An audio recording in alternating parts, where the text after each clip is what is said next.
ধসে ভেঙে পড়লো আস্ত স্কুল। অন্ডালের ছবি দেখাচ্ছি আপনাদের। কয়লাখনি এলাকায় ধস, সন্ধে ধসে বড় বিপদ থেকে রক্ষা। ধসের কবলে স্কুল লাগোয়া বাড়িও। ধসের জেরে খনি এলাকায় ব্যাপক আতঙ্ক ছড়িয়েছে। ধসে ভেঙে পড়লো আস্ত একটি স্কুল। অন্ডালে কয়লা খনি সংলগ্ন এলাকায় ধস নামে। সন্ধে ধসের বিপদ থেকে রক্ষা।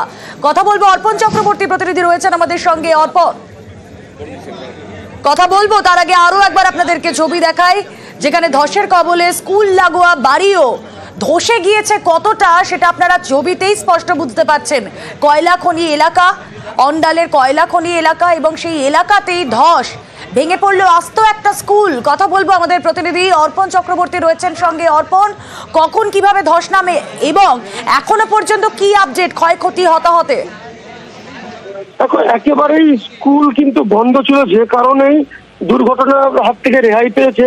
এবং সন্ধ্যা নামতেই কিন্তু একেবারেই অন্ডালের যে খাসখাজোড়া রয়েছে সেখানে একটি বেসরকারি ইংরেজি মাধ্যম স্কুল, এবং এই স্কুল গোটা স্কুল কিন্তু একেবারেই ধসের কবলে।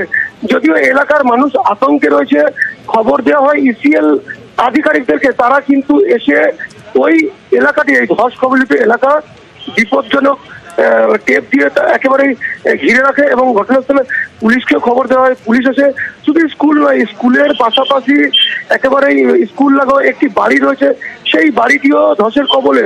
মূলত এই সব মিলিয়ে খনি অঞ্চলে বারবার ধসের ঘটনায় কিন্তু আতঙ্কে রয়েছে এলাকার মানুষ। বেশ, সাধারণ মানুষ তারা কি বলছেন শুনবো। না, এই জায়গা তো नहीं है, तो कोई सोच ही नहीं सकता। अच्छा, इतना बड़ा धसान हुआ, दहशत में हैं आप लोग? यहाँ तो आदमी के मुंह में फुकरी आ चुका है, और क्या करेगा। देख रहे घर द्वार छोड़ के सब तो लगा है। क्या लग रहा है किसका लापरवाही से हुई है? ये सब हुआ मैनेजमेंट के थ्रू से हुआ है, और किसका थ्रू से हुआ।